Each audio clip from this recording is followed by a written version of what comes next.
Hey there, and welcome to the Wordsmith Forge Christian Fiction Podcast. I'm your host, Mike Baines, and this is the place where you meet the storytellers behind the stories you love and the ones you haven't discovered yet. If you're looking for fiction written from a male perspective, stories men can connect with, where romance usually takes a back seat, and where young men can get excited about clean, adventure-filled tales rooted in biblical principles, then you're in the right place. These are authors worth checking out. If this is your first time tuning in, I'm so glad you found us, and if you're a returning listener, welcome back. Be sure to hit that follow button so you never miss an episode. Every like and comment means a lot. It's how we know we're making a difference. I do my best to reply to every comment. All right, let's dive into this week's episode. Well, we're very happy to have Wayne, or Eddie. He writes by Wayne. Eddie, would you go ahead and introduce yourself, please? Yeah, as you said, my first name really is Eddie, but my middle name is Wayne, so I write under the name Wayne Runde. A couple reasons. One is, I guess when I first started writing, I didn't want anybody to locally to know who I was, because a little, I don't want to say embarrassed, or maybe shy is a better word. But then I thought about it later. I thought, well, yeah, Eddie's kind of a, even though it might be a hillbilly name to some people, it's like, it just doesn't seem real adult. You know, I get asked a lot, is it really Edward? I go, no, it's Eddie. On my birth certificate, it's Eddie. So I decided just to go with Wayne. And much later after that, I thought about when I was in high school, I thought, I'm going to change my name over to just go by my middle name instead of my first name. But as far as I ever got on that, was just Eddie W. Runde whenever I'd sign things, and it stayed that way. I never got any farther from changing my name than that until now. Yeah. But yeah, I started writing because my favorite genre is science fiction. So that's what I try to write. And one of my favorite books early on was, it got me started really in science fiction, was Asimov's Foundation trilogy. And I really enjoyed those. I don't know why. They just kind of stuck with me as a junior high kid. And so I'm 62 now. So over the last several years, decades, I read books, and I realized that there's really an anti-Christian or an atheistic type viewpoint in science fiction. And I thought, it sure would be nice if somebody would just write a science fiction book that's a little more Christian-based. Recently, I did read some books from Taylor Anderson. They were kind of an alternate universe kind of thing. And with those books, every now and then it kind of touched into that, which I was pleased to see that. But they also had a little bit of the other side, I suppose, trying to appeal to a broader audience. I don't know, but that got me thinking a little more. I thought, maybe it's me that needs to write that book. And so I based my first books on the Foundation trilogy. That's where I got started reading. And so I thought, man, maybe it's an appropriate place to start writing, since I enjoyed those so much. And so I try not to be preachy in it, in my books, but still want to have some Christian elements in it.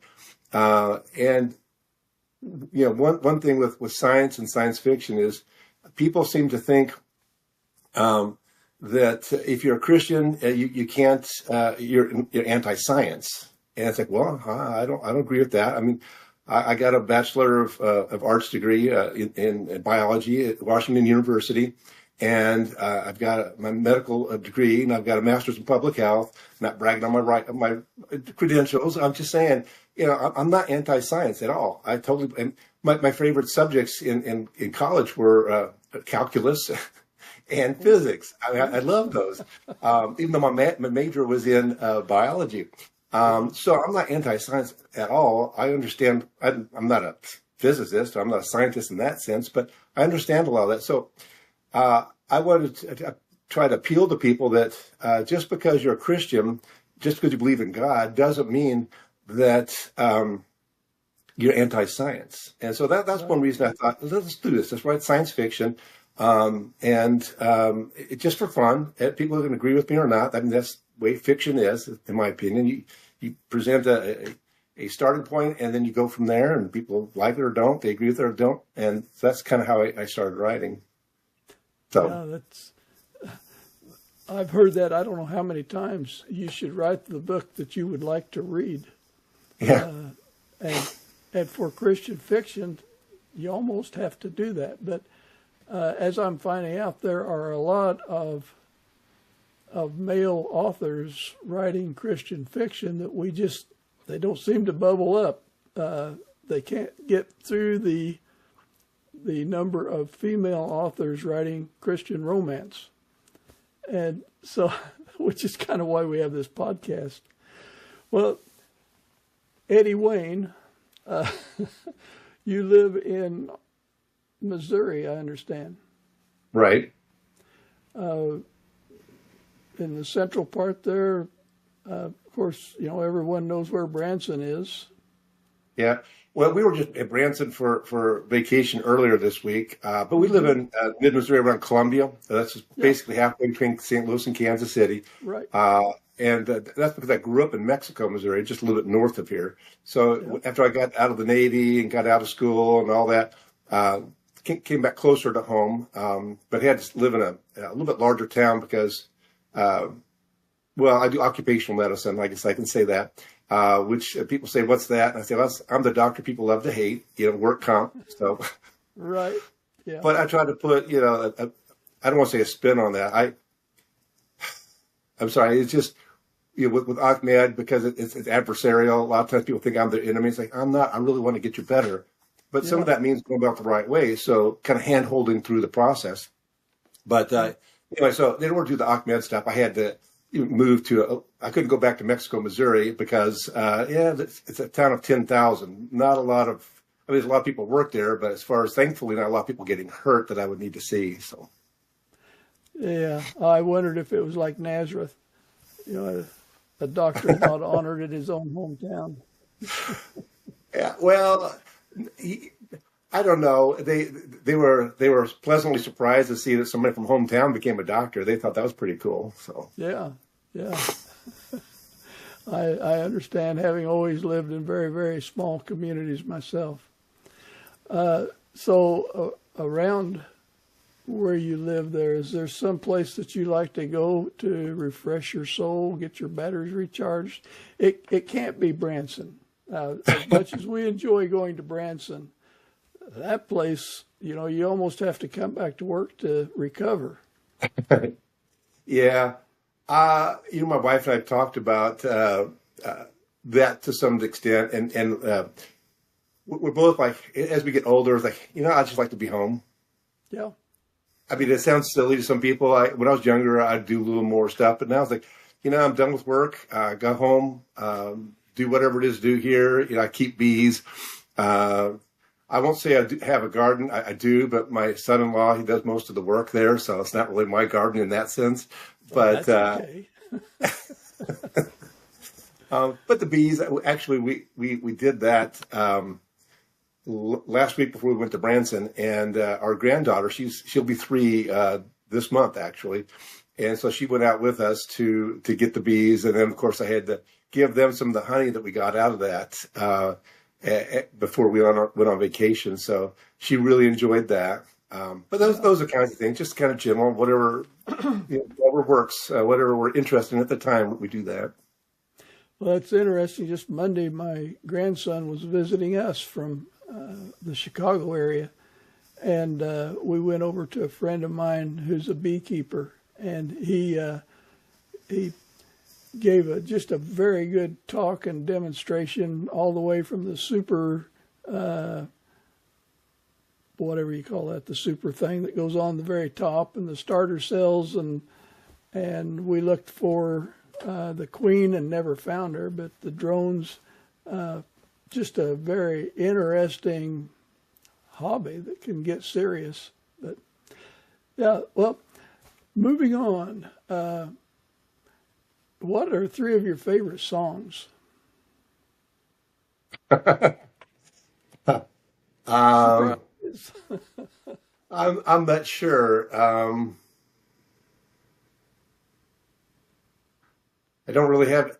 People ask me that before, what my favorite this or that is, and it's like, well, whatever fits the situation, I guess. Sure, I hate to be sure. general like that, but Yeah. uh, You could change that to your three favorite styles of music if you um, want well, I was. It might seem kind of weird, but I guess it's my college influence. But back then we called it alternative music or that sort of thing. Now I don't like some of the words in those songs. Of course, that's true of most songs that are popular, to. um, Sure.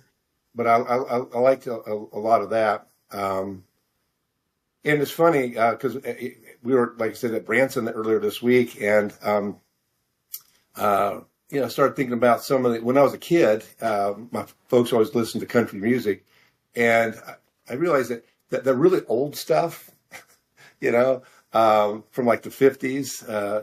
that that still is interesting to me. You know, it's still entertaining to me. Whatever. The newer stuff, not so much. I had a preacher friend of mine about 30 years ago. He said then that country music is just rock and roll music being rehashed or redone. I thought, well, I don't know if it's really that, but I think it's the popular aspect of the music is all. Um, and I do like my son and I have been to the St. Louis Symphony Orchestra a few times, so I like that kind of Yeah. music. So I guess those would be my three if I had to pick. Sure. I mean, I can't say I don't like the hymns and stuff at church, but I do like that. But that's totally different in my mind. So that's not for I think entertainment per you. se, but I do enjoy it. Yeah, you're in a worship mode. Uh, Yeah. how about movies? Do you watch Um, any movies? we don't watch as much as we used to, but let's see. I don't know if I again have any favorite movies because again it depends on my mood. I sound wishy-washy, I know, but No, uh, no, it, that's yeah, this one depends on my mood. I do like, of course, science fiction and action movies, probably the two favorite genres there. But I am married, and my wife likes the more girly stuff, and those can be fun once I start watching those. But we've started watching movies from Angel Studios recently, there yeah, and another Christian-based a streaming network, and they've got some good movies there. They got good values and that sort of thing. So I do enjoy those. yeah. Well, if you don't mind, tell us a little bit about your walk with Christ. Well, yeah, I became a Christian back when I was fairly young, and I kind of knew what I was doing. I knew what it meant and all that, but like a typical junior high kid, it didn't really it didn't have the same impact as what it maybe should have, especially like it does for people who are older. And just kind of, we didn't go to church a lot when I was a kid. Sometime after that, we didn't go very often, if at all, for a while. And then when I was in high school, I thought, I need to start going back to church. Hmm. And so I turned 16, got a job, working part-time at the hospital. And so I was able to basically drive myself to church. And so I would do that, and still did some of that in college, probably for a couple of years in college, kind of got a little weaker, it didn't, Yep. I still went to church, but not real regularly. And then I realized just how lonely I was, how depressing things were, and things did get pretty depressing. And then I decided my last year of college, I thought, when I go to medical school, I'm going to be more devoted. And so when I went to medical school, I was, I did. I became more regular. And even during my clinical times, the last 2 years of medical school, to do my best to be there on a Sunday sometimes was difficult. And I'd be on call, let's say, and people, I could tell they were laughing behind my back when I would asked them if they would swap times with me, and they said, "Well, for those 2 hours you need to go to church, I'll cover those 2 hours if you'll take a whole day for me later this week." I said, "Okay," and I think they just thought that was just weird, and I didn't care. There's nothing wrong with being weird, right? As long as you're for the right reasons, I guess. And ever since then, I've tried to stay that way. I have to wonder if that didn't make an impression on those people that maybe wasn't apparent at the time, but they thought 2 hours I had to do, and he had to do a full shift. That must really have been important to him. What am I missing? What was so important to him? Is it something I need too? So, you know how those things go. We will find out someday. Yeah. Well, I wouldn't do it for them, but I hope it did impress them. I mean, not for me, but for them and their soul. I understand, yeah. But I think, I like that saying, the only sermon some people will ever hear is your life, something like that. After your internship and everything, you continued following Christ, going to church regularly. Yep. Yeah, the Navy paid my last 2 years of medical school, so I owed them 3, and I'm giving them 9. That's okay. But went overseas to Okinawa, Japan, and found a church there, and tried to be regular there, and then basically stayed regular as much as I could since then. What sparked your calling to write Christian fiction, and why are you sticking with it? Good question. No, I'm kidding. Well, like I said, I just saw that science fiction, which is my favorite genre of reading, I saw that there wasn't much Christianity in that, and even in the Foundation trilogy that I based my first 3 books off of loosely, rereading those, and it's like, yeah, he has religion in there, but it's a religion of science, and so again, I thought let's make that a little different, and I didn't want to plagiarize, obviously, but right. I would have some of the same senses there, some of the same, basically the same starting as what he had there, and I thought about it for I don't know, 15 years or something before I finally got started. And the funny thing is, I thought, well, I can't write. I'm gonna get a ghostwriter and then put my name on it. This person that I hired as a ghostwriter is like, no, that's totally the wrong direction. No. And finally, I just told them, no, I don't want to continue on. I let them kind of help edit, if you will, the first book.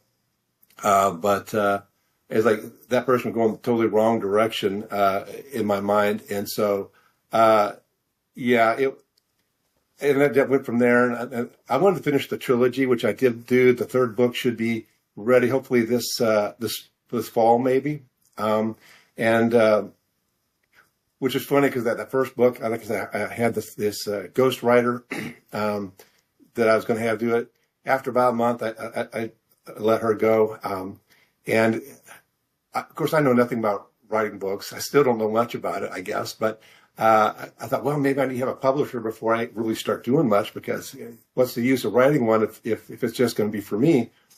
And so I got a hold of Christian Faith Publishing and let them know that I had an idea for a book. And they kept asking me about every month if I was ready to dump my book. And so I felt kind of pressured to get this done. So I wrote the first book in 3 months. 3 or 4 months. Yeah. Again, it'd been brewing for a while, and I was going with a template with the Asimov books. But so I wrote that, and then the next book took about 2 or 3 years to get it done. Various reasons. One was because that was after COVID, and so I had my own medical clinic, and so I had sold it to the university and started working for them. There's a lot of changes going on. I think that's one reason why it took longer to get that going. And so then the third book only took me about 4 months, like the first book did. So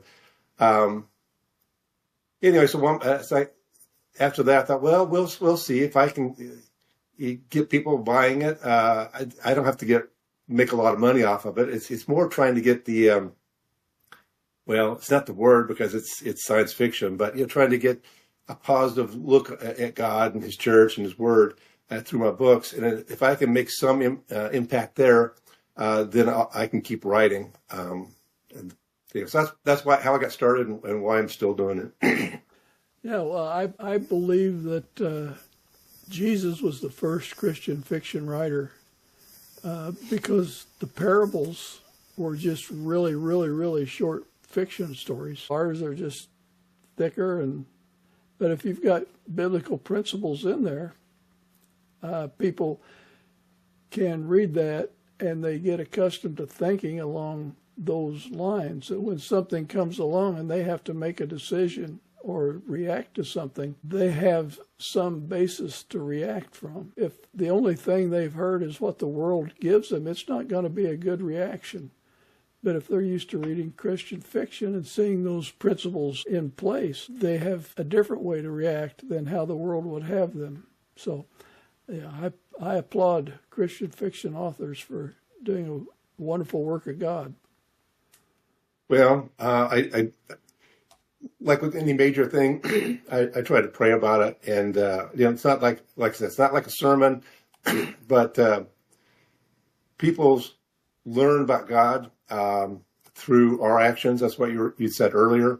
But part of that is, as a writer at least, is I think people seeing that in the work. How do Christians act in this situation or that situation? Because the world tells us that Christians are haters. I mean, we hear that more and more as time goes on, and all kinds of negative things. But it's like, well, try not to perpetuate that in my books. I mean, sometimes the difficult situations come along and decisions have to be made, but how do they react in those situations? And so that's, at least for me, that's part of what I'm trying to get through in my books. And I think there's great value in that. As you're writing, was there a moment when your faith kind of collided with your writing in a way that changed your story, or perhaps you? I'm not sure collided, but I'd have to pause to think on certain things. I'd say, well, wait a minute, no, I know I've read fiction this way, stories that way, but that's not the way God would want me to do it. So, yeah, in that sense, it did influence my writing. But I think collided is a little more violent way, in my mind, of looking at it. I mean, colorful, but, it's like an asteroid hitting a...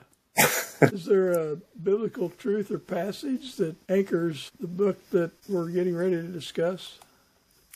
Well, I'm not sure which book, but the first book was the Genesis Trust. I was going to ask you, was that the first book? Yeah. Yeah, that was the first one. So Genesis 1:1 kind of anchors that one. In the beginning, God. Yeah. Well, how do you balance gritty realism with staying true to your biblical standards in your fiction? What do you mean? Well, as you just mentioned, you had to think, well, God maybe wouldn't put it that way. But what a lot of authors have found, what I've found is I'm happy going along writing my little story, and all of a sudden my character does something unpredictable. I didn't expect that, and chances are really good it wasn't nice. But for me, I have to say that's real life, and that gives me something to react to, my protagonist to react in a more Christian way. Well, I guess, for example, on that would be in the first book, the Genesis Trust.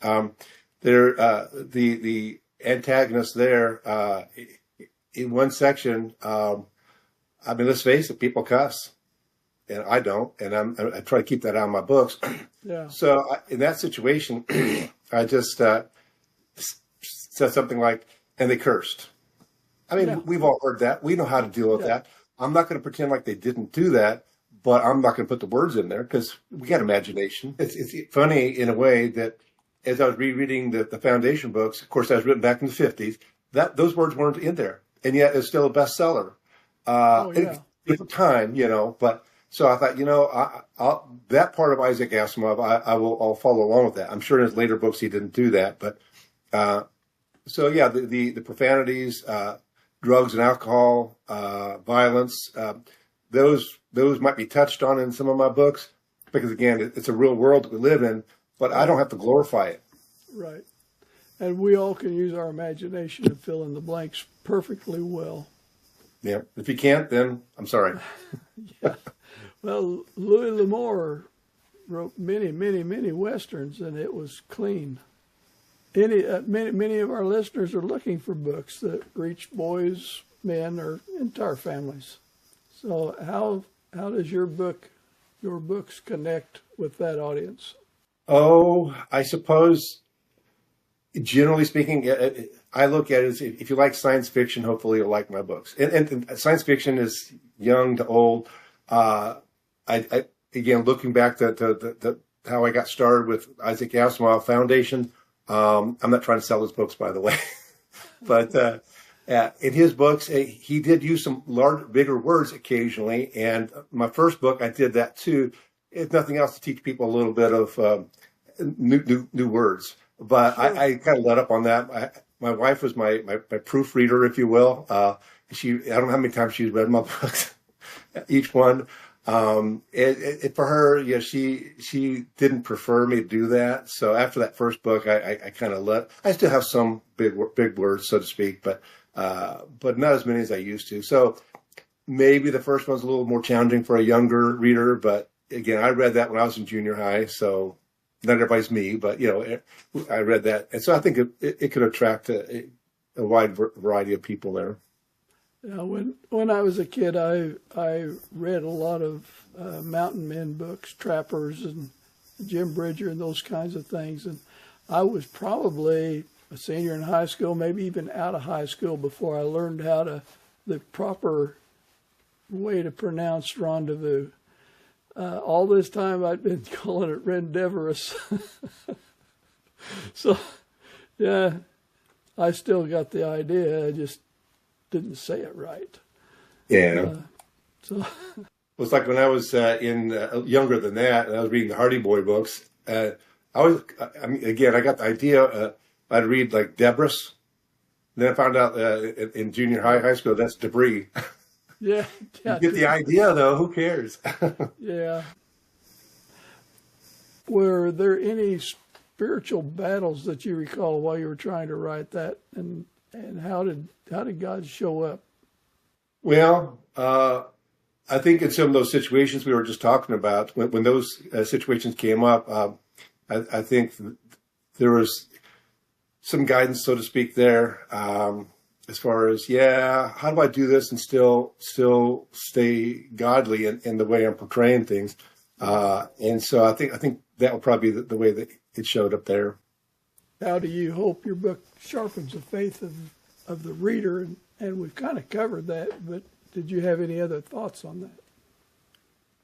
No, I think just generally, for those who are already faithful, to hopefully encourage them that they're not alone. But for those that are not Christians, or especially those that maybe are kind of reachable, that they can see, maybe God's not as bad as people say he is. Maybe Christians aren't as bad as the world says they are. I hopefully give a little more positive, I hate to say spin, but kind of a positive spin on things. Mm. I think your book, The Genesis Trust, has had some good reviews, and I actually put one of them on my teleprompter, which I'm now trying to find.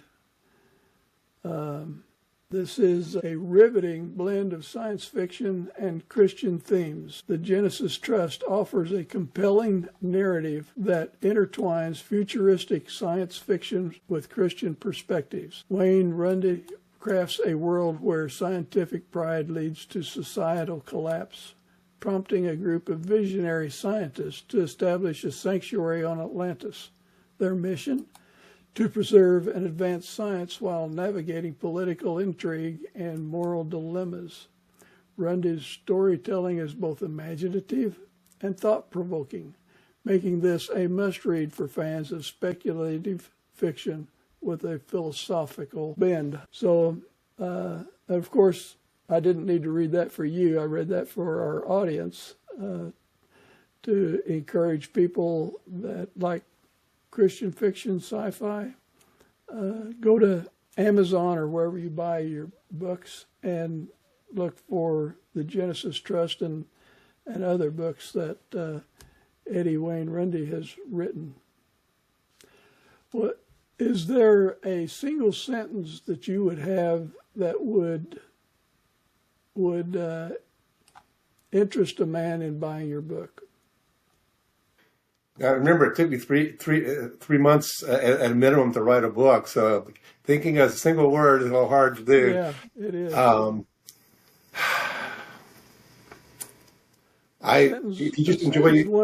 A sentence one author gave me was, buy it and read it. That sounds good to me. Yeah. If you enjoy science fiction, especially, yeah. Or just want to see how that might work in a Christian settings. Well, I have certainly enjoyed this conversation, Wayne. Me too. Still not sure what to call you. I can call you EW. There you go. That kind of works. I'm glad that you took time away from your busy schedule to join my audience and talk about your books. Okay, thank you. Would you mind if we prayed? No, that'd be great. Thank you. Heavenly Father, we just thank you so much for the skill and the gifts that you distribute to Christian fiction authors as well as non-fiction Christian authors. But for Wayne, we thank you for him applying his skill and putting his faith on paper to encourage and inspire others to look to your precepts and conform their life to God, Jesus' commands. So we just ask that you keep your hand on Eddie and let him be productive and inspire other people. We just give you all the praise, Lord, and we thank you so much. Amen. Well, again, thank you for the time you spent with us, and hope you have a good week. And I'd like to say I'll see you at church on Sunday, but probably not going to happen. Be there in spirit. There you go. I like it. Well, thank you, sir. You have a good day. Thanks. You too.